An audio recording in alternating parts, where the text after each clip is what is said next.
2017년 12월 10일 주일 오전입니다. 이 시간 우리 각자에게 주시는 하나님 말씀은 사도행전 7장 11절로 13절 말씀입니다.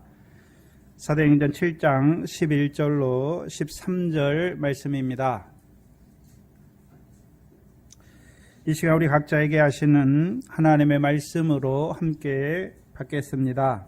그때의 애국과 가나안 온 땅에 흉년이 들어 큰 환란이 있을새 우리 조상들이 양식이 없는지라 야곱이 애굽에 곡식이 있다는 말을 듣고 먼저 우리 조상들을 보내고 또 재차 보내매 요셉이 자기 형제들에게 알게 되고 또 요셉의 친족이 바로에게 드러나게 되니라. 아멘. 온도 좀 조금만 내려주실래요? 사도행전 7장은 지혜와 성령으로 말하는 스데반을 감당치 못한 그 헬라파 유대인들이 백성과 장로들과 서기관들을 충동시켜 스데반을 잡아 공회 앞에 세우고 거짓 증인들을 세워서 스데반이 이 거룩한 곳과 율법을 거스려 말한다라고 말해서 그 스데반을 그 유대의 공회 앞에 고소하였지요. 그 고소를 받은 그 스데반이 유대인의 회당, 유대인의 그 공회 앞에서 변론하는 것이죠. 자기가 했던 말에 대해서 변론하는 것이죠. 그렇다면 스데반이 했던 말이 무엇입니까? 나사렛 예수가 이것을 헐고 모세가 너희에게 전하여 준 율례를 고치겠다라고 한 것이지요. 그렇다면 유대인들이 그렇죠. 하나님의 성전, 예루살렘 성전, 그때 예루살렘의 성전과 율법을 받은 유대인들, 그 유대인들이 그 예루살렘 성전에 대한, 그렇잖아요. 왜 스데반을 죽이려고 합니까? 이 성전을 거스려 말한 것이죠. 모세의 율법을 거스려 말한 그 스데반을 고소한 것이죠. 그렇다면 유대인들이 그 성전과 율법에 대한 생각을 한번 우리가 알아봐야지요. 그들은 그 성전에 누가 계신 것으로 생각하는 것입니까? 하나님이 계시기 때문에 그 성전이 거룩한 곳으로 생각하지요. 또한 그 율법을, 모세를 통하여 주신 율법을 자기들이 행하고 있는 것이잖아요. 그래서 궁극적으로 그렇죠? 성전 제사로 나아가고 율법을 가지고 있는 자기 이스라엘 백성인 것을 보여주시잖아요. 그래서 자기들이 성전 제사와 그 율법을 지켜 행하기 때문에 자기들이 하나님의 백성이다. 그렇죠? 자기들에게 구원이 있다. 자기들이 아브라함의 자손이다 라고 말하는 자들이죠.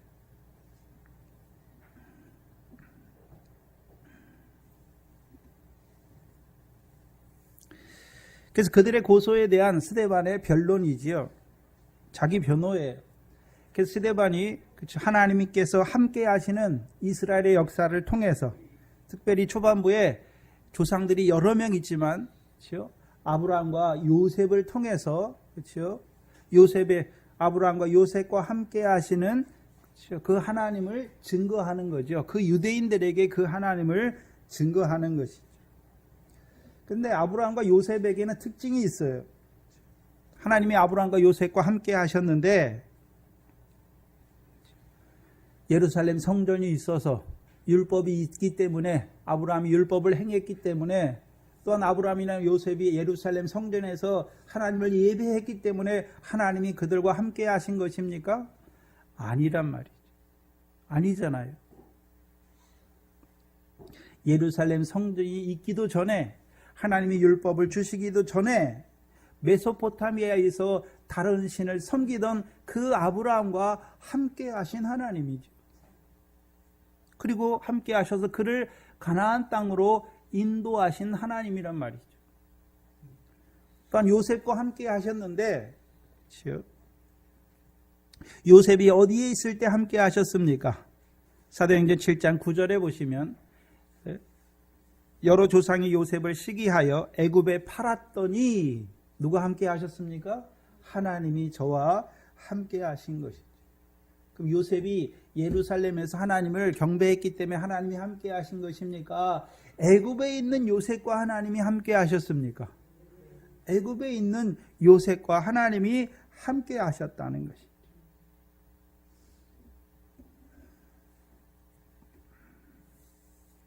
그럼 유대인의 생각은 뭐냐 하면 우리가 예루살렘 성전에서 하나님께 예배하기 때문에 우리가 하나님의 자손이다라고 말하는 것이죠. 우리가 율법을 행하기 때문에 우리가 하나님의 백성이다라고 말하는 거예요. 그러니까 성전이 없고 율법이 없는 이방인들은 다 어떤 자로 보는 것입니까? 이들은 다 구원이 없는 자라고 판단하는 것이죠. 그럼 자기들은요? 자기들이 성막에서 제사하고 율법을 행하기 때문에 자기들은 거룩하고 의로운 백성이다라고 말하는 것이란 말이죠. 한마디로요, 행함을 의지하는 것이죠. 자기 의를 의지하는 자들이란 말이죠. 로마서 4장입니다.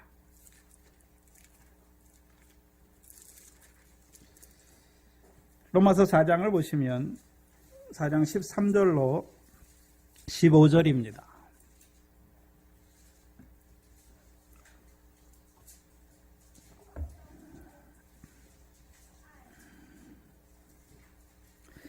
로마서 4장 13절로 15절을 보시면 아브라함이나 그 후손에게 세상의 후사가 되리라고 하신 언약은, 그 하나님의 언약은 한마디로 무엇입니까? 아브라함을 통해서 그 후손들을 택하셨죠. 그리고 그들에게 가나안 땅을 주셨죠. 이유가 무엇입니까? 세상의 후사가 되게 하시기 위해. 그럼 저와 여러분도 그렇죠? 믿음으로 말미암아 아브라함의 자손이죠. 그럼 우리를 믿음으로 부르신 이유, 이방인인 우리를 믿음으로 부르신 이유가 무엇입니까? 우리로 하여금 아브라함과 같은 세상의 후사가 되게 하시기 위해서.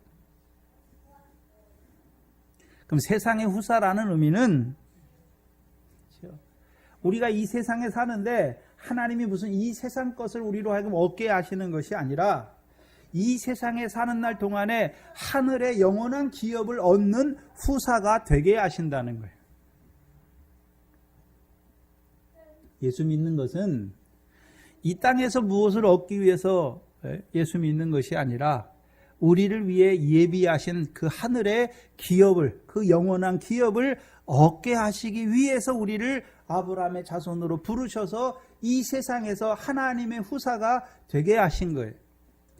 그래서 우리를 세상의 후사라고 할 때는 로마서 8장 17절이죠. 우리가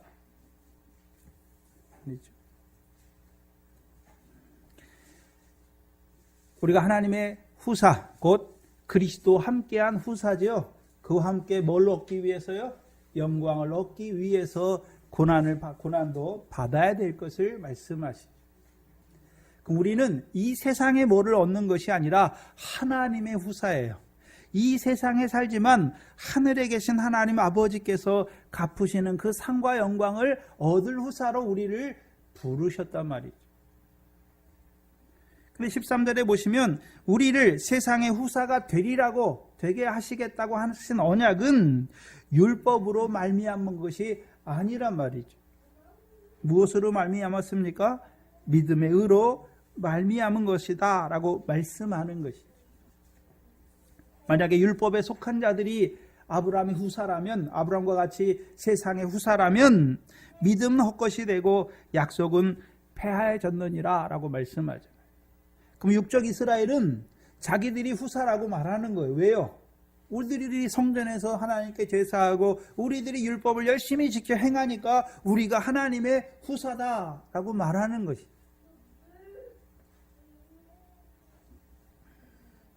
근데 성경이 말하는 것은 무엇입니까? 율법에 속한 자들이 후사가 아니다라고 말씀하시죠. 그러면 어디에 속한 자들이 후사입니까? 믿음에 속한 자들이 후사란 말이죠. 그렇다면 육적 이스라엘에게 율법과 성막을 주신 이유가 무엇입니까? 15절에 보면 율법은 진노를 이루게 하심이죠. 율법이 없는 곳에 범함도 없다라고 말씀하시죠. 그럼 이스라엘 백성, 그 언약의 세상의 후사로 세운 자들에게 율법을 주신 이유가 무엇입니까? 율법으로 자기 행함을 의지하는, 자기 의를 의지하는 자로 세우기 위함이 아니라 율법으로는 죄를 깨닫게 하시기 위해서 주신 것이죠. 그럼 죄를 깨닫는 자들이, 구약에서 죄를, 자기 율법을 통해서 죄를 깨닫는 자들이 어디로 나아가야 죄사함을 받을 수 있습니까? 성막과 성전에 나아가야 죄사함을 받을 수 있는 것이죠. 근데 구약에서는, 그렇죠? 짐승의 피, 그 생축이죠. 양과 소나 염소의 피로 죄를 사함받게 하셨죠. 근데 히브리서 10장이 증거하는 것이 무엇입니까? 짐승의 피로 사람의 죄를 없이 할 수 있습니까? 없습니까? 없어요. 그것은 잠깐 그림자예요. 그림자. 그래서 예수님은 이 땅에 무엇으로 오셨습니까? 세상 죄를 지고 가는 하나님의 어린 양으로 오신 것이죠.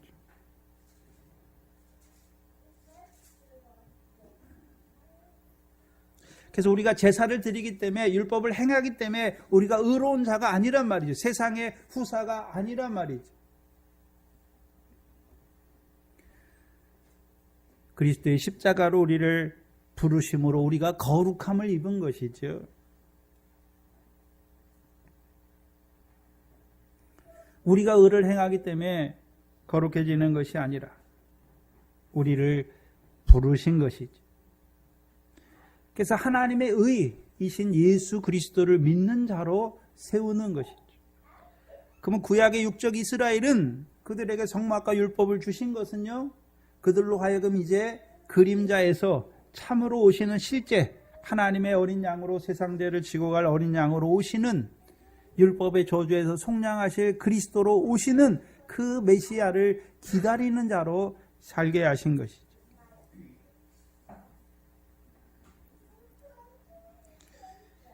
근데 육적 이스라엘의 문제가 무엇입니까?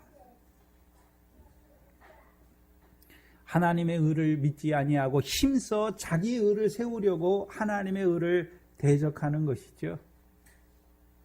결국 육적 이스라엘이 넘어지는 것을 보여주시는 것이죠. 그래서 하나님이 함께 하셨던 그 아브라함과 요셉의 삶을, 그런 생각을 가지고 있는, 그렇죠? 행함을 의지하고 있는, 제사와 율법의 행함을 의지하고 있는, 그것을 의의 조건으로 삼고 있는, 구원의 조건으로 삼고 있는 그 유대인들에게 하나님이 아브라함과 함께 하셨던, 애굽에 있는 요셉과 함께 하셨던 그 하나님을 증거해 주시는 것이죠.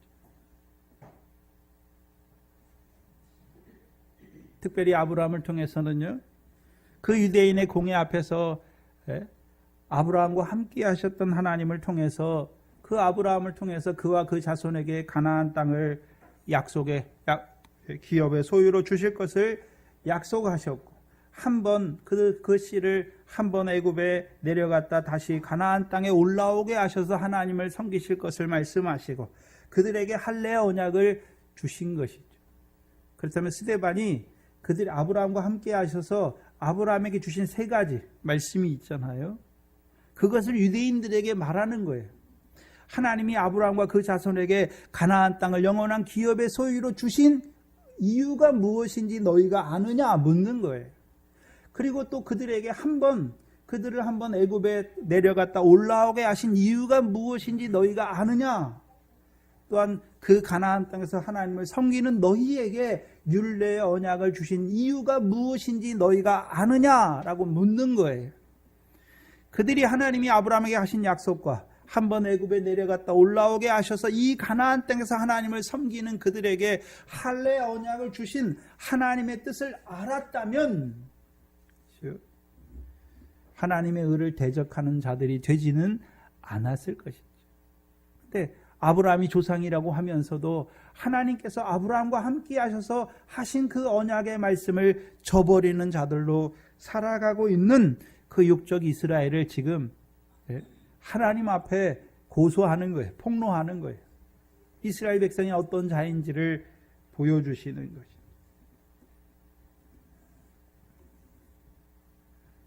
그 할례의 언약을 받은 너희가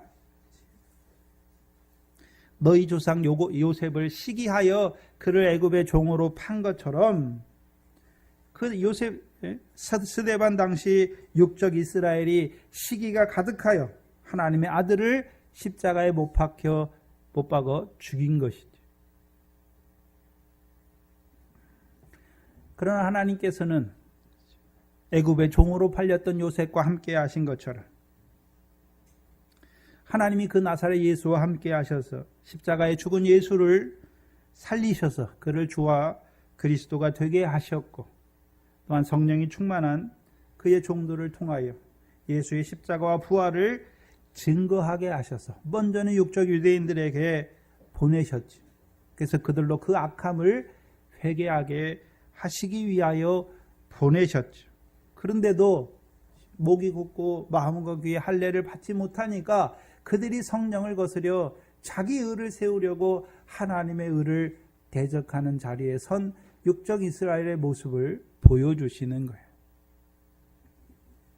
그럼 그때만 그렇습니까? 지금도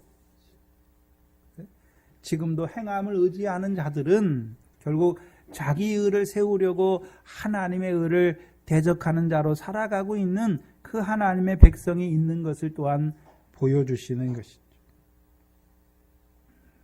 또한 지난 시간에는요, 애굽에 팔렸던 요셉과 함께 하신 하나님을 우리에게 나타내 주셨죠. 요셉이 하나님이 함께 하시니까, 그렇죠? 요셉을 그 모든 환난에서 건지시는 하나님이셨죠. 그럼 오늘 요셉과만 함께 하십니까? 우리와도 함께 하십니까? 우리와도 함께 하시면 하나님이 함께 하시는 삶은 환난도 없고 평안만 있는 삶이 아니라 환난이 많은데 그 모든 환난에서 하나님 뭐 하십니까? 건지시는 것이죠. 그걸 시편 105편에서는 뭐라 그랬습니까? 말씀이 응할 때까지 말씀이 요셉을 단련하셨다라고 말하는 거예요. 그럼 우리에게 환난을 주시는, 하나님을 믿는 우리에게 환난을 주시는 이유가 무엇입니까? 말씀이 응할 때까지 우리를 단련하시는 것이죠. 한마디로요, 그 할례의 언약을 받은 자로 살아가게 하기 위해서 곧 그리스도의 할례죠. 육적 몸을 벗게 하시는 것이죠. 그래서 그리스도 예수의 사람으로 세우시는 것이죠. 자기 육체에 무엇을 의지하는 것이 아니라 하나님만 의지하는 자로 세우는 것이죠. 그것을 야고보서 1장 12절에요. 시험을 참는 자는 복이 있다. 이것이 옳다 인정함을 받는 자들에게, 주께서 자기를 사랑하는 자들에게 약속하신 생명의 면류관을 주신 것이죠.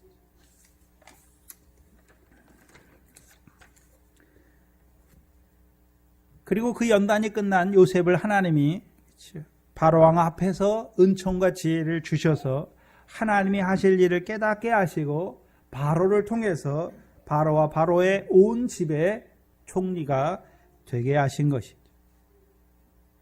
그렇다면 그 연단이 끝난 요셉에게 하나님께서 은총과 지혜를 주셔서 그 애굽의 총리로 세우신 이유가 무엇입니까?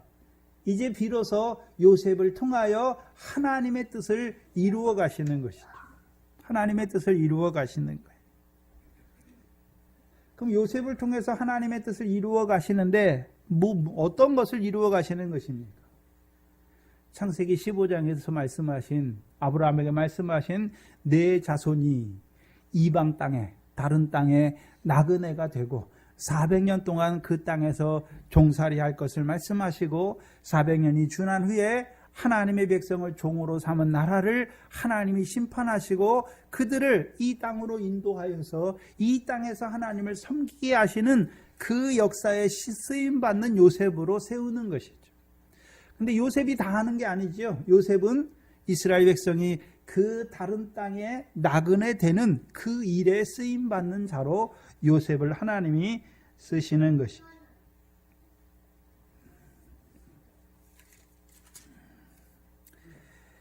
그래서 창세기 15장이나 그렇죠?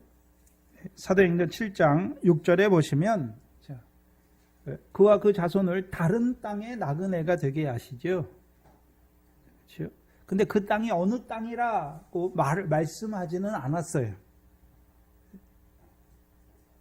근데 그 다른 땅이 어디입니까? 애굽 땅이죠. 요셉의 역사를 통해서 그 땅이 어느 땅입니까? 애굽 땅이죠. 그럼 왜 땅도 많은데, 그렇죠? 메소포타미아로 보낼 수도 있는데, 하란으로도 보낼 수도 있는데, 왜 하필 애굽 땅입니까? 세 가지 의미가 있어요. 세 가지. 크게 성경적으로 세 가지 의미가 있어요. 그 언약의 자손들로 하여금 쇠풀무 애굽을 한번 경험하게 하시는 것이죠. 그럼 애굽을 경험하게 한다는 말은 쇠풀무예요. 쇠풀무. 애굽은 뜻이 뭐냐면 흑암이에요. 흑암. 빛이 없단 말이죠. 그럼 하나님의 백성은 예수님이 생명의 빛이죠. 그럼 그 생명의 빛이 어디에 비춥니까? 어두움에 비치는 것이죠. 어둠에 비추는 이유가 무엇입니까? 그들을 그 생명의 빛으로 말미암아 빛의 자녀로, 낮의 자녀로 세우시기 위해서. 그렇다면 그 언약의 자손들을 한번, 그렇죠? 그 빛이 없는 흑암 가운데 한번 두셨다가 부르시는 거예요. 애굽 사람들은 하나님이 누군지를 알지 못해요. 그래서 우리로 하여금 우리가 하나님의 백성이잖아요. 우리로 한번 애굽에 살게 하셨다가 나오게 하신단 말이죠. 그래서 하나님이 없는 세상 사람의 삶이 무엇인지를 깨닫게 하시는 거예요. 그래서 이제 불러주셨을 때, 하나님의 백성으로 불러주셨을 때는 이제 세상 애굽 사람들과의 삶이 다르게 하시는 것이죠. 그래서 시편 105편 37절에 그 애굽을 나오게 하실 때에는 은금을 가지고 나오게 하시지요. 그래서 그 지파 중에 약한 자가 하나도 없도다라고 말씀하시는 거예요. 그리고 창세기 12장과 13장에서 하나님이 분명히 아브라함을 가나안 땅에 인도하셨고 그에게 약속을 주셨지만 아브라함도 어디로 내려갑니까? 근데 왜 내려갑니까? 기근 때문에 내려가잖아요. 오늘 아브라함의 자손인 이스라엘의 12아들도 뭐 때문에 애굽에 내려갑니까? 기근 때문에 애굽에 내려가지요. 그럼 애굽에 한번 내려갔다 올라오게 하신 이유가 무엇입니까? 은금을 가진 자로 올라오게 하시는 거예요. 그래서 창세기 13장에 보면 아브라함과 롯이 함께 애굽에 내려가요. 근데 올라올 때, 그렇죠? 아브라함은 은금을 가지고 올라오는 자고 롯은요 은금이 없어요. 그럼 은금이 없는 그 롯이 바라보는, 그렇죠? 그 가나안 땅은 어떤 땅이었습니까? 애굽 땅과 같은 여호와의 동산을 바라보는 자예요. 근데 은금이 있는 아브라함이 바라보는 가나안 땅은 하나님이 보여주시는 땅이지요. 그렇죠? 그래서 그 땅을 그 자손들에게 주실 그 기업의 땅을 바라보는 자가 되는 것이죠. 한마디로 말하면 오늘도 예수 믿으나 은금이 없는 자는, 그렇죠? 롯과 같아요. 그렇죠? 뭘 바라봅니까? 예수 믿어서 세상에 살던 그 부귀영화를 꿈꾸는 자들이 되는 것이고, 아브라함에게 가나안 땅은요 영원한 기업을 얻게 하시는 땅으로 바라보는 것이죠. 그럼 오늘 저와 여러분이 예수 믿는데 뭐 때문에 예수 믿었습니까? 잠깐 육신으로 사는 날 동안에 예수 믿어 세상 복 받기 위해서 예수 믿는 것입니까? 아니에요. 신약에 예수님께서 마태복음 5장에 복을 말씀하시잖아요. 하나님 나라 복을 말씀하시는데 그 복은 우리의 육신에 관계된 복이 하나도 없어요. 심령이 가난한 것이 복이잖아요. 무슨 심령이 가난하면 또 무슨 세상 복을 주시는 것이 아니라 심령이 가난한 것이 복이에요. 애통한 것 자체가 복이란 말이죠. 육신에 관계된 복이 하나도 없어요. 심령이 가난한 것이 복이고, 애통한 것이 복이고, 온유한 것이 복이고, 의에 줄이고 목마른 것이 복이잖아요. 마음의 복이에요. 영혼의 복이란 말이죠. 하나님은 우리의 육신이 잘 되기를 원하시는 것이 아니라 우리의 영혼이 범사에 잘 되기를 원하시는 것이죠. 육신은 잠깐이에요. 육신은. 또한 우리 육신은, 그렇죠? 빈손으로 왔다가 빈손으로 가는 것이죠. 빈손으로 왔다 빈손으로 가는 거예요. 그럼 왜 하나님께서 우리를 이 밖과 같은 세상에 보내셨습니까? 마태복음 13장 두 번째 비유에 우리를 천국의 아들들이고 이 세상은 뭐라고 말씀하십니까? 밭이다. 그럼 씨를 밭에 왜 뿌립니까? 결실과 열매지요. 결실과 열매예요. 우리를 오늘 복음으로 부르셔서 하나님 나라 백성으로 살게 하시는 이유가 무엇인가요? 예수님이 우리를 사랑한 것처럼 우리도 형제를 사랑하는 자로 살게 하는 것이죠. 성령의 열매란 말이죠. 성령의 열매, 사랑과 희락과 화평과 그 9가지 열매를 맺게 하시기 위함이죠. 은은 뭐냐면 회개의 역사예요. 저와 여러분이 흑암 가운데 살 때 하나님의 백성이면서도 아들이면서도 하나님 없이 살았잖아요. 세상 사람처럼 살았잖아요. 아버지인데 아버지도 모르는, 세상에서도 아버지를 모르는 자식을 뭐라고 그럽니까? 무슨 자식이라고 그러잖아요. 그렇게 살았단 말이에요. 그걸 회개하는 거예요. 그러면 무엇입니까? 믿음이죠. 그래서 은금이 있는 자들이 모세를 따라 그 은금을 드리면 성막이 되는 거예요. 성막이 되는 것이죠. 그럼 성막에 나아가는 자는 은금을 가지고 나아가는 것이죠. 늘 율법을 통해서 자기가 죄인인 것을 깨닫는 자로 나아가는 것이고, 나아가는 그들에게 속죄소에서 하나님이 만나셔서 그들의 죄를 사하실 뿐만 아니라 그 속죄소 그룹 위에서 하나님이 이스라엘을 위하여 명하시는 것이죠. 그래서 그들로 하여금 그 명하신 말씀을 따라 살게 하시는 것이죠. 그 첫 번째예요. 애굽의 새 풀물을 경험하게 하시는 거예요. 그래서 이제 은금을 가진 자로 살아가게 하시는 것이죠.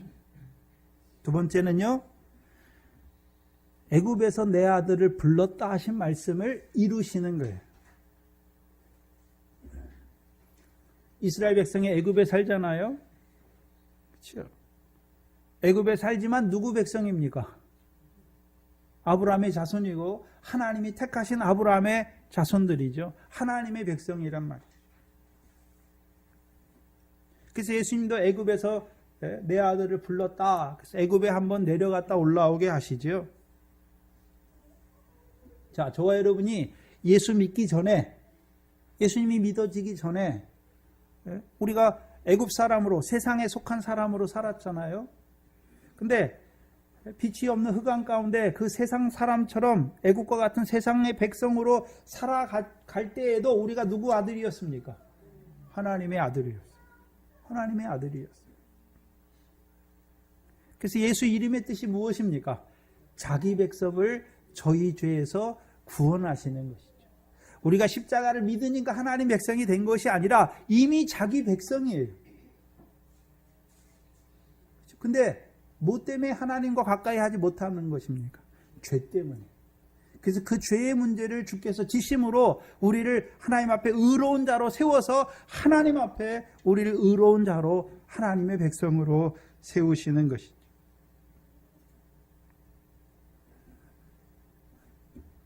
또한 이제 자라난 자들에게 애굽이 있어요. 자라난 자들에게. 요셉과 같이 자라난 자들을 애굽에 보내시는 이유가 무엇입니까?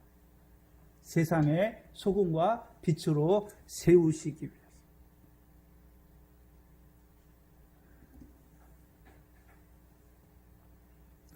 그래서 애굽에 있는 사람들은 하나님이 누군지 몰라요. 그러나 보디발을 생각해 보세요.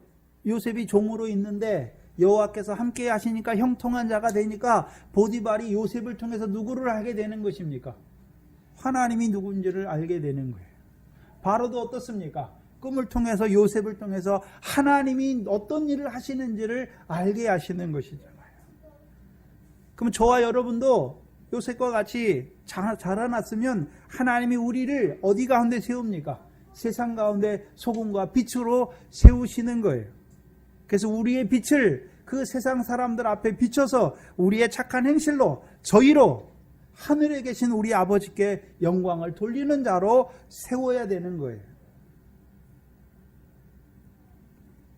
세 가지. 애굽에 한번 내려갔다 올라오게 하시는 것이죠. 믿음이 어린 자들에게는 은금을 가진 자로 세워가시는 것이고, 또는 애굽에서 내 아들을 불렀다 하신 말씀을 이루어 가시는 것이고, 이제 믿음이 자라난 자들은요, 요셉과 같이 세상의 소금과 빛으로 세우시는 것이죠. 저와 여러분도 예수 믿기 전에 애굽과 같은 세상에서 내가 세상이 전부인 줄 알고 살았잖아요. 그때에도 우리가 누구 아들이었습니까? 하나님의 아들이었죠. 어떻게 하나님의 아들이 됐습니까? 창세 전에 이 하나님이 이 세상을 짓기 전에 그리스도 안에서 우리를 택하셨잖아요. 네? 창세 전에 우리를 그리스도 안에서 택했어요. 그러면 이 육신의 피조물이 생기기 전에 하나님께서 그리스도 안에서 우리를 택했지요. 아들의 영으로 택한 거죠. 영의 세계에서 택한 것이죠. 그래서 우리가 하나님을 뭐라고 부릅니까? 아버지. 그럼 아버지와 아들의 관계는 무슨 관계입니까? 생명 관계잖아요. 여러분의 자식이 여러분의 아버지 보고 아버지라고 할 때는 육신의 생명을 주신 거잖아요. 그럼 우리 하나님은 영이시잖아요. 우리가 그러면 하나님을 아버지라고 부르면 하나님은 우리에게 무슨 생명을 주셨습니까? 영의 생명을 주셨어요. 영의 생명. 근데 전에는 우리가 육과 혼만 가지고 살았잖아요. 근데 예수를 믿으니까 우리의 영이 살아났잖아요. 그래서 영의 아버지의 아들로 살아가는 거예요. 그래서 예수님이 세례받고 광야에 딱 올라오니까 하늘에서 무슨 소리가 들립니까? 이는 내 사랑하는 아들이요 기뻐하는 자다. 똑같아요. 그러면 저와 여러분이 세상에 살 때 하나님을 알지 못하지만 하나님의 아들로 살아갈 때는 하나님이 사랑하신 아들입니까? 아니란 말이죠. 하나님이 기뻐하신 아들이 아니에요. 그렇지만 하나님의 아들이에요. 창세전에 그리스도 안에서 택하신 아들이기 때문에 부르시는 것이고, 아담과 함께 가죽을 입힌 그 아들이기 때문에 부르시는 거예요. 그래서 우리가 주기도문에 그렇죠? 하늘에서 이루은 것이잖아요. 이미 이루어졌어요. 하늘에서. 그럼 이 땅에서도 이루시기 위해서 애굽과 같은 세상에 살아가는 하나님의 아들들을 부르신 것이죠. 이제 부르실 때는요, 은금을 가진 자로 나오게 하시는 것이죠. 그리고 그들을 요셉과 같이 장성한 자로 세우신 후에는요, 그들을 세상의 소금과 빛으로 세우시는 것이죠. 그리고요, 더 자라가는 자들에게는요, 그 흑암 가운데 있는 자들에게 세례요한과 같이 생명의 빛을 증거하여서 그들을요, 빛의 자녀로 세우는 그 역사를 이루어 가시는 것입니다. 예전에 여러분이 처음 믿고 남편이 안 믿을 때, 지금도 그런 사람들이 많잖아요. 안 믿는 남편, 예수 믿는 거 자꾸 회방하고 방해하는 남편, 마귀 새끼라고 했잖아요. 마귀 새끼. 저 사람은 구원이 없다라고 말하잖아요.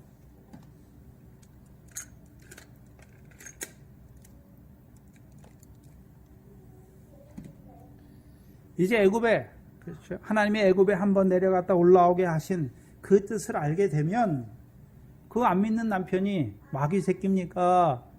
애굽에 살지만 하나님의 백성입니까? 하나님의 백성이잖아요.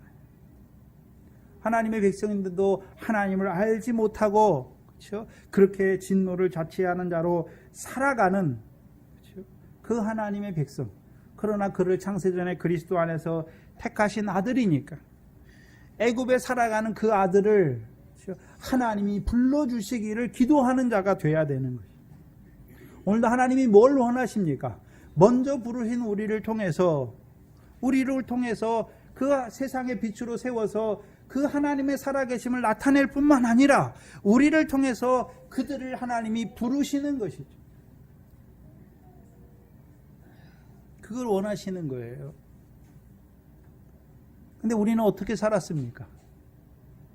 내가 의로워서, 나는 당신보다 의롭기 때문에 하나님이 나를 불렀다. 내가 당신보다 착하기 때문에 하나님이 나를 불렀다. 미련한 짓을 하고 있습니다.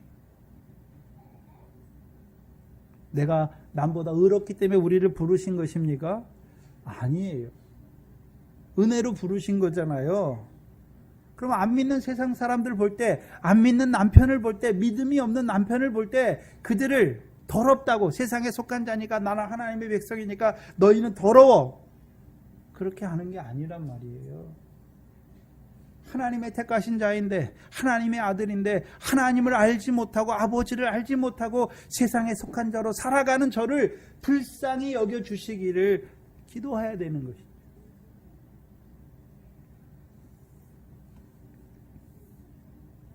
거기까지 자라가야죠. 오늘 본문 11절을 보시면, 그때에 애국과 가나안 온 땅에 흉년이 들어 큰 환란이 있을세.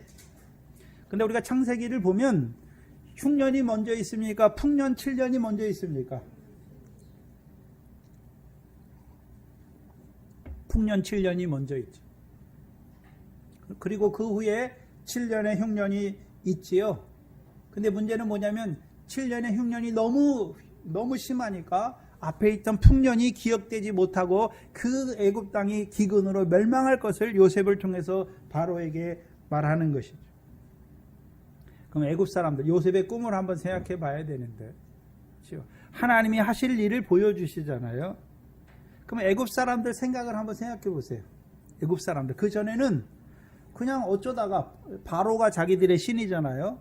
그 바로 때문에 자기들이 농사 짓고 자기들이 잘 되는 줄 알았는데, 요셉을 딱 세우니까, 요셉을 통해서 바로의 꿈을 해석해 주니까 바로가 이루어가는 일입니까? 세상의 권세자인 바로가 이루어가는 일입니까? 하나님께서 섭리하시는 역사입니까? 하나님께서 섭리하시는 역사죠. 사도행전 14장입니다.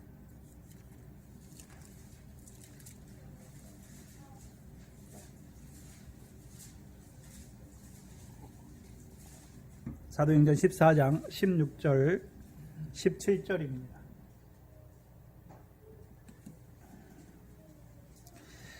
하나님이 지나간 세대에는 모든 족속으로 자기의 길들을 다니게 묵인하셨으나 그러나 자기를 증거하지 아니한 것이 아니니 곧 너희에게 하늘로서 비를 내리시며 결실기를 주시는 선한 일을 하사 음식과 기쁨으로 너희 마음에 만족해 하셨느니라.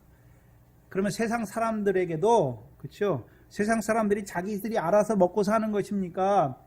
하나님께서 비를 내리시고 결실기를 주셔서 땅에서 나는 것을 먹고 세상 사람들도, 그렇죠, 살아가게 하신 것입니까? 그거 하신 거예요.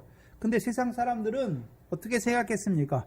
내가 열심히 농사 져가지고 내가 육신에 열심히 일해가지고 벌어먹고 사는 걸로 생각하잖아요. 근데 하나님이 다 주신 거예요. 어떻게 할 수 있습니까? 오늘도 하나님이, 그렇죠, 한 1년 비를 안 내려보세요. 땅에서 뭐가 납니까?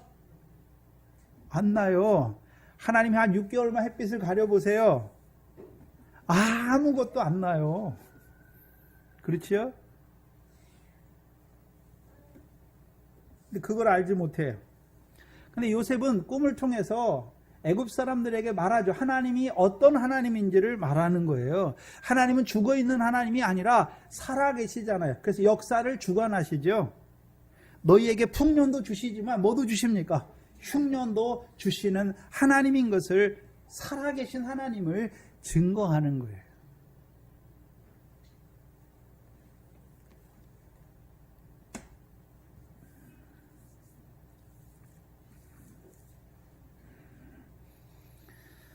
그렇다면 하나님이 한번 생각해 보세요. 왜 7년의 풍년을 주시고, 그렇죠? 그리고 왜 또 7년 흉년을 주셔서 그 기근으로, 그렇죠, 애굽 땅을 망하게 하시는가? 애굽 땅과 가나안 온 땅에 기근을 내리시죠. 왜 하나님이 풍년을 주셨다가 왜 마음을 돌이켜서 기근을 주셔서 그들로 망하게 하시는 것입니까? 누구 때문입니까? 애굽 사람 때문입니까? 언약 자손 때문입니까? 언약 자손이에요. 언약 자손. 요셉의 형제들 때문에 기근을 내리시잖아요. 시편 105편 16절입니다. 시편 105편 16절입니다.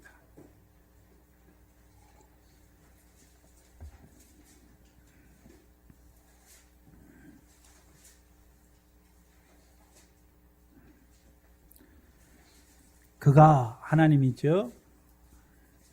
무엇을 불러 그 땅에 임하게 하셨습니까?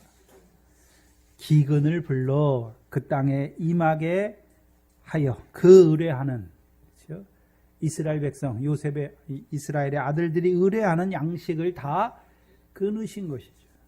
애굽 사람들 때문에 기근을 내리신 것이 아니라 하나님이 기근을 불러 그 가나안 땅에 임하게 하셔서 가나안 땅에 살아가는 그 아브라함의 자손들이 의뢰하는 바 양식을 하나님이 어떻게 하신 것입니까? 끊으신 것이죠.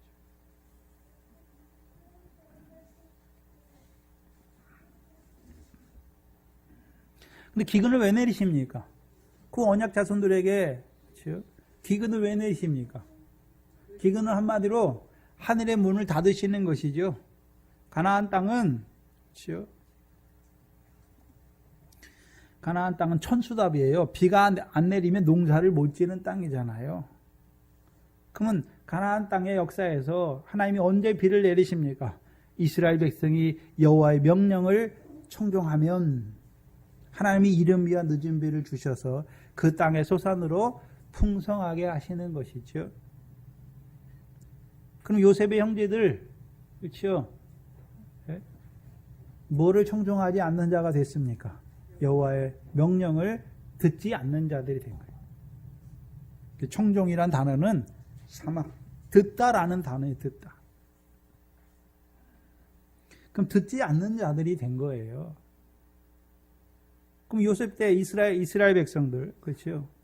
이스라엘의 12아들은 하나님의 가나안 땅에 있는 하나님의 백성인데 그들이 뭐를 지켜야 되는 것입니까? 하나님이 요셉, 야곱에게 세운 율례잖아. 율례가 있어요. 율례가 없는 자들이 아니에요. 율례가 있잖아요. 할례를 받았잖아요. 율례가 있어요. 창세기 26장을 한번 보시면 26장 5절을 보시면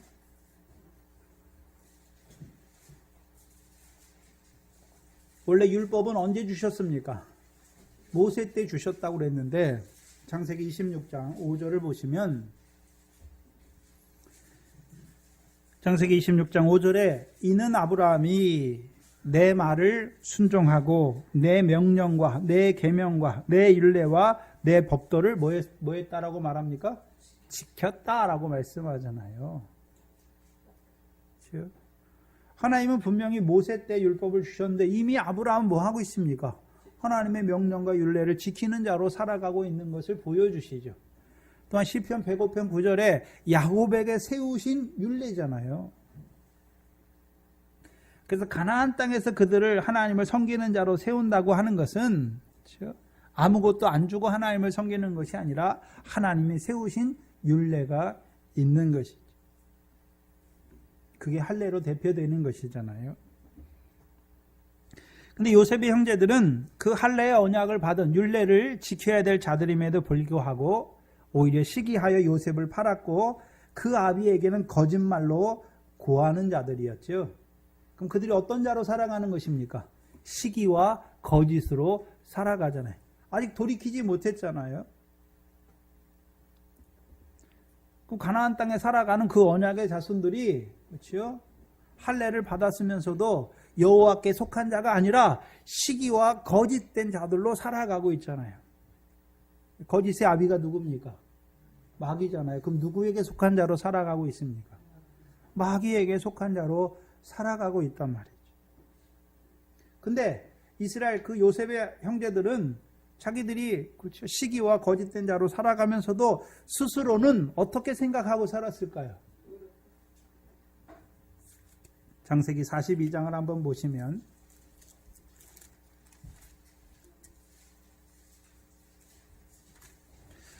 요셉을 처음 만났을 때 요셉의 형들이 그 요셉에게 말하죠. 요셉이 누군지 몰라요. 애굽의 총리인 줄 알고 창세기 42장 11절에 보시면 그 앞에 내용이 뭐냐 하면 흉년 때 이제 요셉의 형들이 애굽에 그렇죠.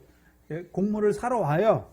근데 요셉이 그들을 보고서 그 형들인 줄 알고서요. 그 형들은 요셉인지 모르는데 그 형들인 줄 알고서 너희가 정탐이다 라고 말해요. 그러니까 요셉의 형들이 요셉 앞에서 하는 말이 뭐냐면 11절이에요. 우리는 다 한 사람의 아들로서 어떤 자들이라고 말합니까? 스스로 독실한 자들이다라고 말하잖아요. 시기와 거짓으로 살아가면서도 스스로는 자기들을 누구보다도 독실한 자들이라고 생각하고 있는 거예요. 육적 이스라엘, 예수님 당시 육적 이스라엘을 한번 생각해 보세요. 자기들이 성전에서 제사하고 율법을 지키는 자들이니까 자기들이 누구보다도 더 의롭고 거룩하고 독실한 자들이라고 생각하잖아요. 근데 하나님 뭐라고 그럽니까? 예수님께서는 이 도적놈들아 말하잖아요. 강도의 굴혈로 만드는 자들아. 화 있을진저 외식하는 서기관들과 바리새인들이여 라고 말하잖아요. 근데 그들은 누구보다도 자기들이 하나님을 잘 섬기고 의롭다고 생각하는데 예수님께서는 그들에게 오히려 화를 말하고 저주를 말하는 것이죠.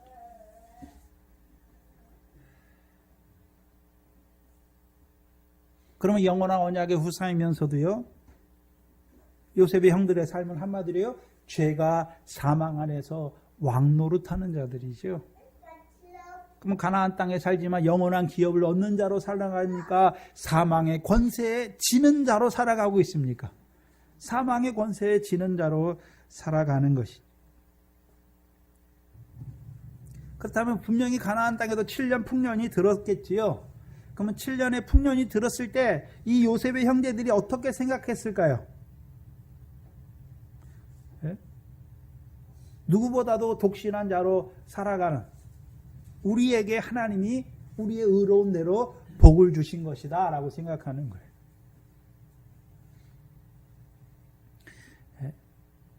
그 소산을 주신 하나님을, 옥토를 주신 하나님을 찬송하는 것이 아니라 자기들의 의로운 생활, 독실한 생활, 그것을 내놓는 것이죠. 그래서 하나님이 기근을 통해서 그들의 양식을 끊으시는 거예요. 그럼 원래 할례의 언약을 받은 자들의 양식은 무엇입니까? 단지 육신의 양식을 말하는 게 아니에요.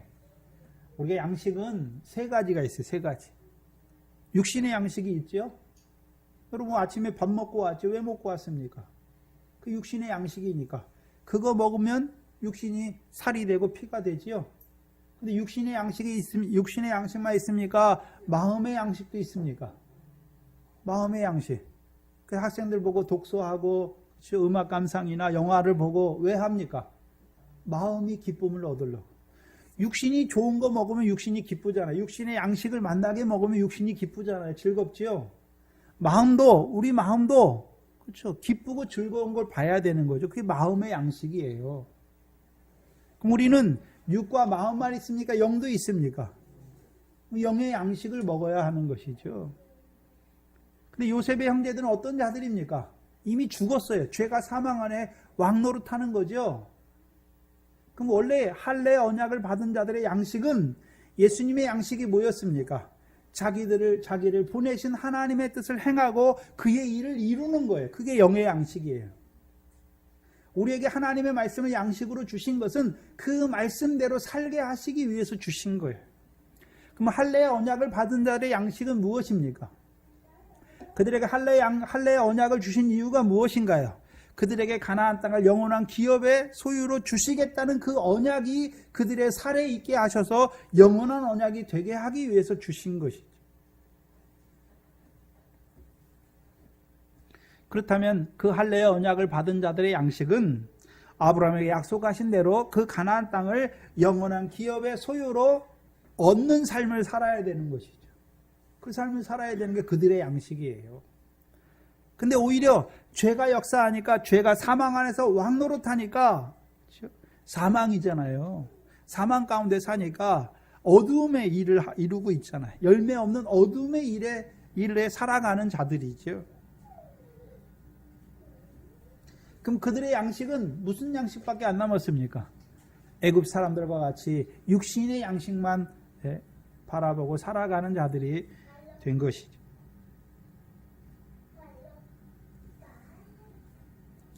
가나안 땅을 영원한 기업의 소유로 주신 그 하나님의 뜻을 따라서 세우신 율례를 따라서 세상의 후사가 되어야 될 자들이 오히려요 죄가 사망 아래 왕노릇하니까 애굽 사람처럼 육신의 양식만 바라보고 살아가요. 그러니까 그 육신의 양식을 끊으시는 거예요. 저와 여러분이 미련한 자로 살아갈 때가 있어요. 깨어있지 못하고 육신의 연약함에 져서 사망 가운데 잠들 때 하나님이 우리를 깨우는 방법이 뭡니까? 이제 사망 가운데 잠든 자가 되면 아무리 말씀을 줘도 못 깨달아요. 그러니까 뭐 합니까? 육신의 것을 하나님이 막으시는 거예요.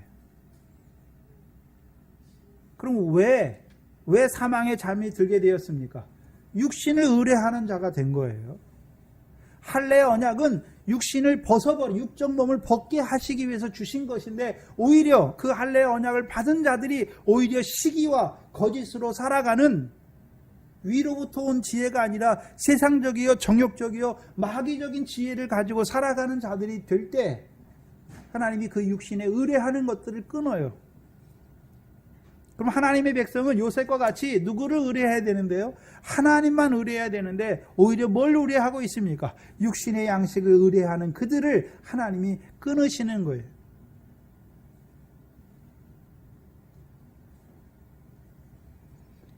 그것이 그들에게 환난이죠. 그래서 큰 환난이죠. 오늘 본문에 보시면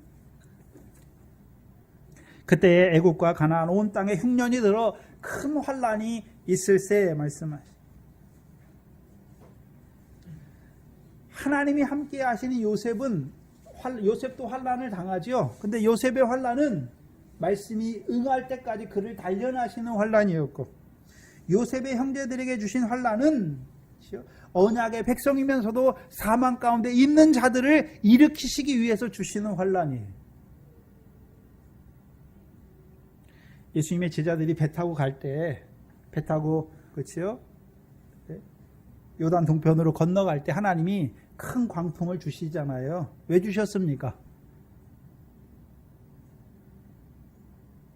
제자들이 어떤 자인 걸 알게 하시는 것입니까? 믿음이 없는 자라는 걸 알게 하시잖아요. 그래서 환난은 두 가지 역사가 있어요. 하나님이 함께 하신 환난은 여러 가지 시험과 환난을 당하나 잠깐 근심하지 않을 수 없으나 오히려 기뻐하고 즐거워하게 하시는 거예요. 왜요? 예수 그리스도 나타날 때 칭찬과 영광을 얻게 하시는 환난이기 때문에. 그러나 미련하게 요셉의 형제들과 같이 죽은 자로 살아가는 자들에게 주시는 환난은 그 환난을 통해서 자기들이 믿음이 죽은 것을 보여주시는 거예요.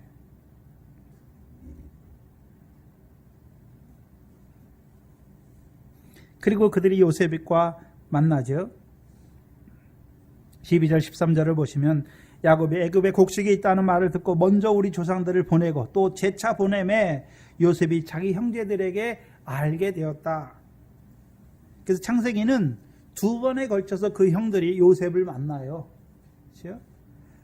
그럼 하나님이 의뢰하는 양식을 끊었기 때문에 그들이 애굽에 내려가서 요셉을 만나는 거예요. 첫 번째 만남은 창세기 42장입니다. 42장 21절로 22절입니다. 창세기 42장 21절로 22절이죠. 근데 한번 생각해 보세요. 자, 요셉의 입장에서 한번 생각해 보면 형들이 자기를 시기해서 팔았잖아요. 그리고 이제 13년이 지났어요. 아니죠?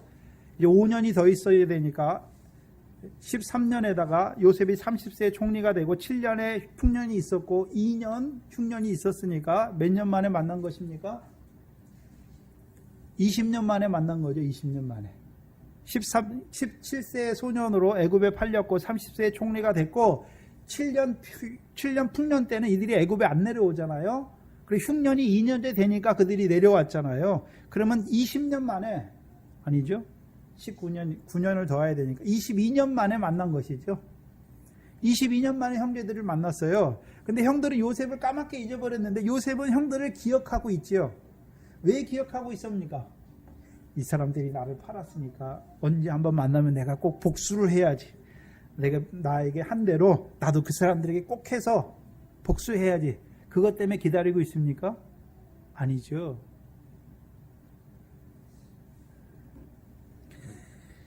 42장 21절 22절 보시면 형제들과 요셉의 만남을 한번 잘 보셔야 돼요.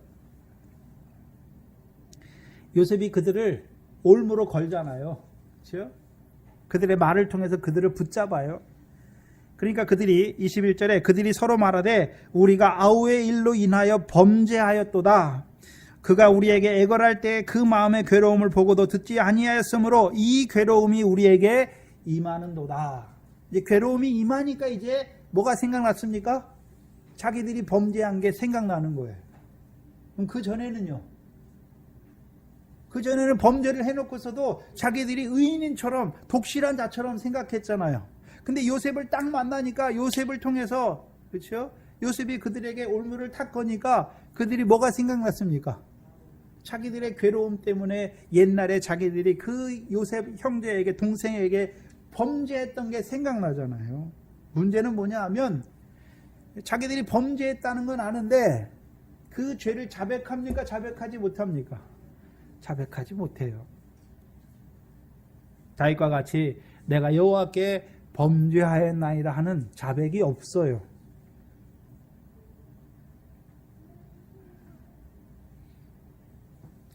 자신들에게 괴로움이 임하니까 전에 동생을 괴롭게 했던, 동생의 범죄했던 그것을 인식하게 되는 거예요.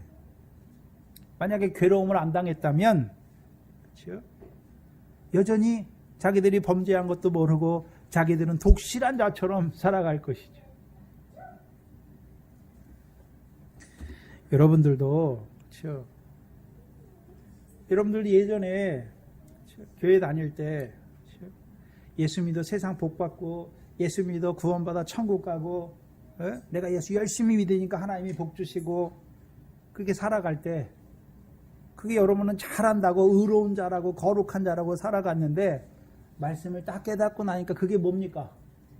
자기 의를 세우는, 불법을 행하는, 또 예수 믿어도 세상 것을 바라봤잖아요. 근데 세상이나 세상에 있는 것은 사랑치 말라 했는데 세상의 더러운 것을 사랑하는 자로, 세상과 짝한 간음하는 자로 살아가면서도 그게 간음하는지 못하고 하나님과 간음하는 자리에 있는 건지 알지 못하고 그렇게 살았잖아요.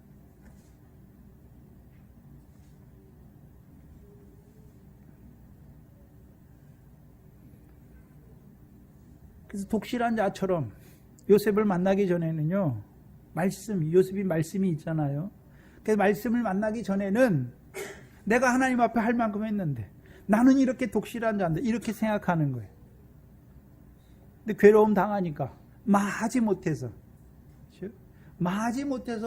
자기 죄를 인식하는 거예요. 근데 회개하지 못해요. 뭐만 갖고 있습니까? 죄책감만 갖고 있어요.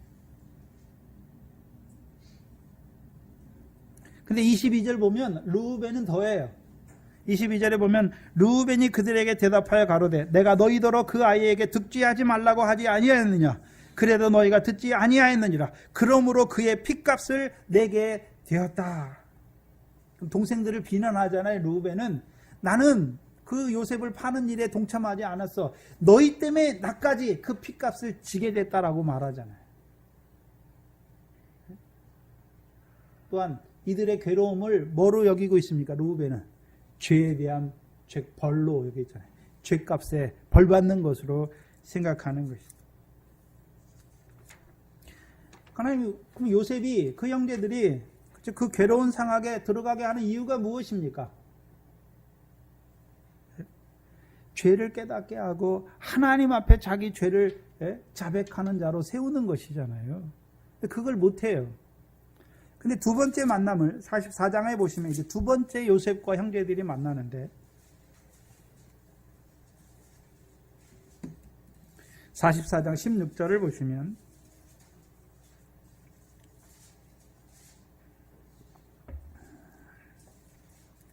유다가 가로되 우리가 내 주께 무슨 말을 하오리이까? 무슨 설명을 하오리이까? 어떻게 우리의 정직을 나타내리이까? 하나님이 종들의 죄악을 뭐 했다라고 말합니까? 정벌했다. 첫 번째 만날 때는 하나님도 없어요. 하나님이 뭐 했다라는 말도 없고 그냥 죄에 대한 죄책만 느끼는데 이제는요, 두 번째 만날 때는 그 유다를 통해서 하나님이 자기들의 죄를 적발하셨다라고 말하잖아요. 그럼 자기들이 누구 앞에 죄를 졌다라고 말하는 것입니까? 하나님께 죄를 지었다고 말하는 것이죠.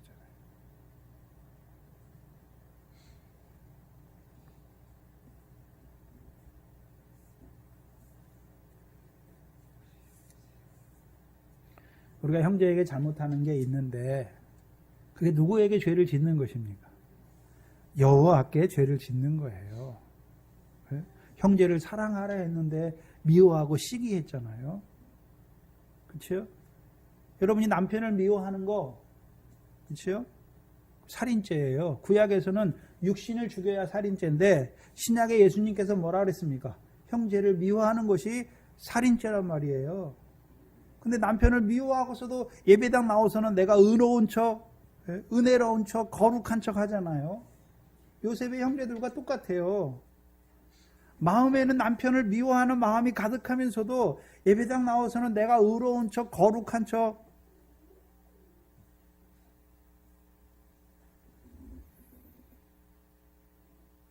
그래서 죄를 보게 하시잖아요. 우리의 죄를.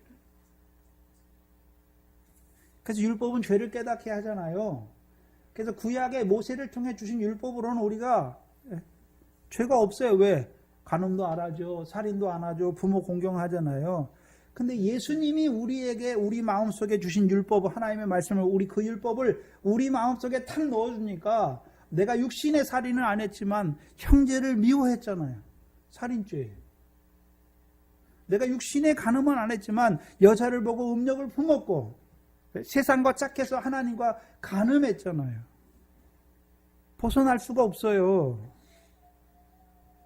그럼 율법이 나를 죄인으로 하나님 앞에 세우죠. 근데 그 하나님은 우리의 죄대로 우리를 심판하시는 하나님이십니까? 미쁘고 의로우사 우리가 우리의 죄를 자백하면 저는 미쁘고 의로우사 우리 죄를 사하시는 하나님이십니까? 우리 죄를 사하시는 하나님이에요. 그럼 요셉을 통해서 그 형제들에게 하나님이 어떤 하나님인지를 나타내 주시는 거예요. 죄를 적발하시죠. 왜 적발하십니까? 죄대로 벌하려고 적발하시는 것입니까? 그들의 죄를 사하여 주셔서 이제는 죄가 사망 안에서 왕노릇하는 것이 아니라 죄인을 사랑하시는 하나님의 사랑 안에서 살게 하시려. 그게 요셉을 통한 구원이에요. 그럼 요셉은 어떤 자입니까? 자기들에게 죄를 범한 형제들의 그 죄를 그들의 행위대로 복수하는 자가 아니지요. 그 형제들의 죄를 어떻게 합니까? 씻잖아요. 그래서 요한복음 13장에 예수님께서 만찬을 하신 후에 수건을 두르고 대야를 가지고 제자들의 발을 씻지요. 그리고서 뭐라고 하십니까? 내가 주와 선생이 되어 너희 발을 씻었으니까 너희도 이와 같이 형제의 발을 씻으라. 이렇게 하는 자가 복이 있다라고 말씀하잖아요. 이미 목욕한 자는 발밖에 씻을 필요가 없어요. 요셉이 어떤 자입니까? 자기 형제들의 더러워진 그 발을 씻는 자예요. 씻는 자.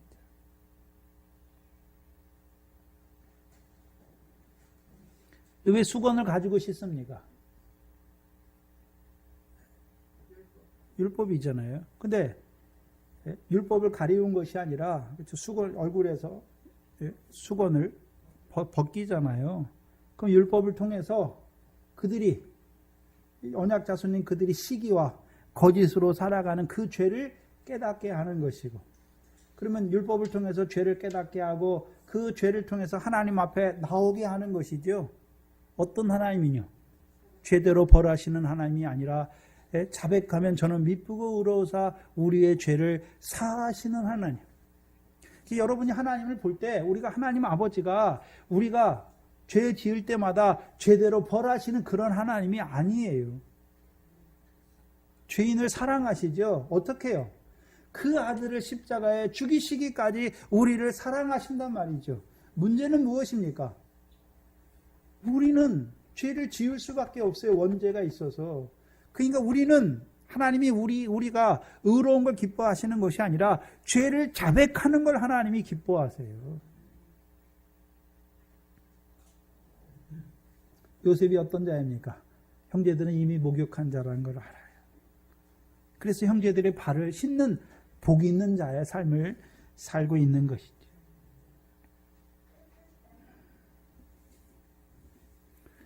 형제들의 죄를 보고 더럽게 여기거나 비판하거나 정죄하는 것이 아니라 수건을 허리에 동이고 형제들의 발을 씻는 것이죠. 그럼 요셉이 자기가 형제들보다 의로워서 자기는 죄가 없으니까 자기는 거룩하니까 씻는 것입니까? 아니잖아요. 요셉이 먼저 하나님의 은총을 받은 자죠. 그럼 하나님이 함께 하시는 삶은 궁극적으로 어떤 삶입니까? 형제의 발을 씻기는 자예요. 그럼 오늘도 저와 여러분이 형제의 발을 씻기고 있습니까? 한마디로 사랑은 허다한 죄를 덮는 거예요.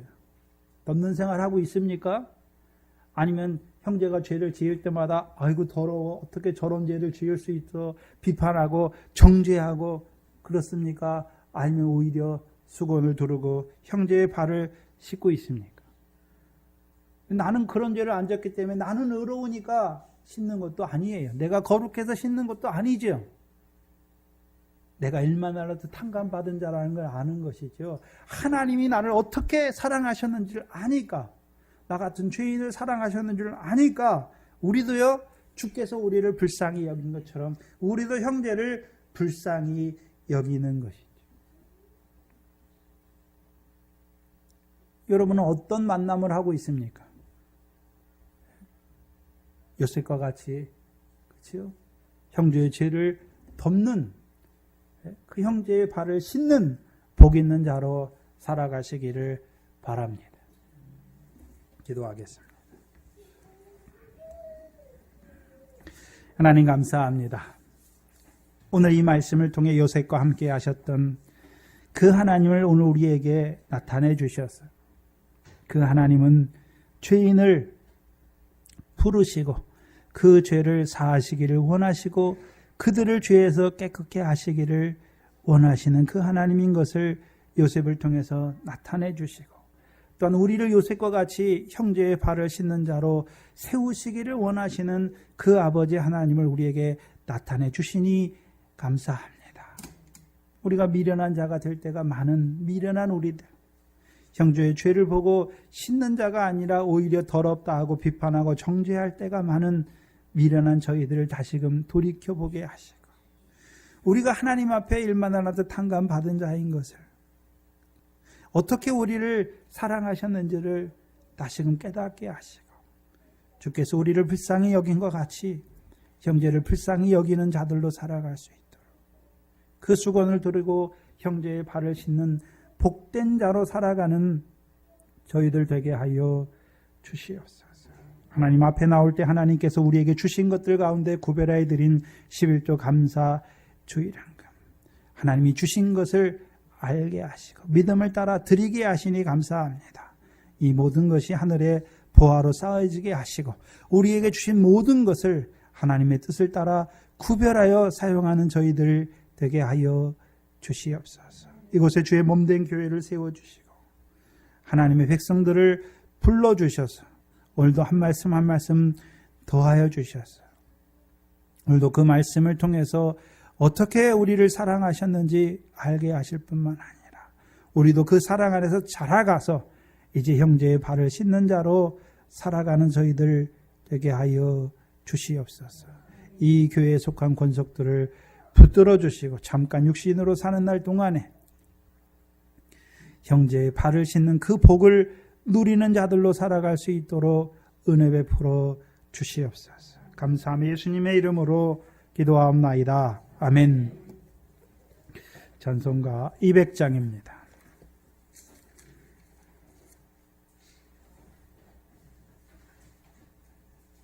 200장입니다.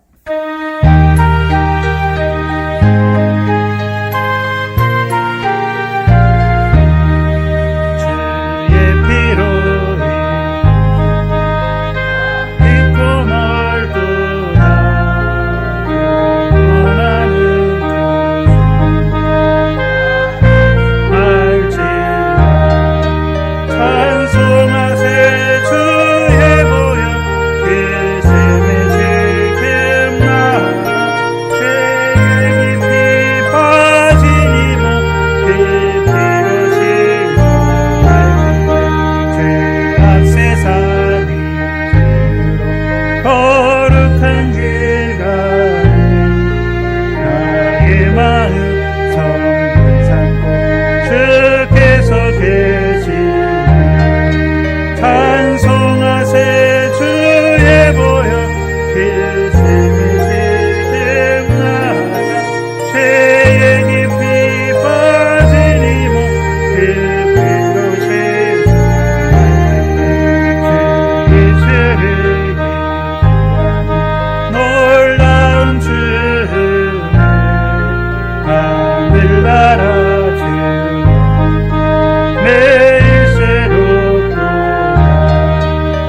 12월 마지막 주일 재정보고와 공동의회가 있습니다. 2018년도 안건 토의가 있습니다. 기도하시고 또한 생각하시고 교회가 내년에 어떤 일을 했으면 좋을지 생각하시고 참여하시기 바랍니다. 또한 12월 마지막 주에는 성경 읽은 거, 1년 동안 성경 읽은 거 제출하시기 바랍니다. 1월 첫째 주에는 성찬이 있습니다. 빠지지 마시고 기도하시기 바랍니다. 또한 하나님이 우리를 먼저 부르셨잖아요. 그렇죠? 우리를 통해서 우리 가정에 세상에 소금과 빛으로 세우시는 거예요. 어디 멀리 가서 세우는 거 아니에요. 여러분의 가정에서 하나님이 여러분을 소금과 빛으로 세워서 하나님을 알지 못하는 자녀들에게, 아내에게, 남편에게 하나님의 살아계심을 증거하는 것이죠. 그래서 여러분을 요셉과 같은 자로, 그 형제들의 발을 씻는 자로 세우시기를 원하시는 것입니다. 요절은 골로새서 2장 9절로 12절 말씀입니다. 골로새서 2장 9절로 12절 말씀입니다. 이번 달 동산교회의 요절입니다.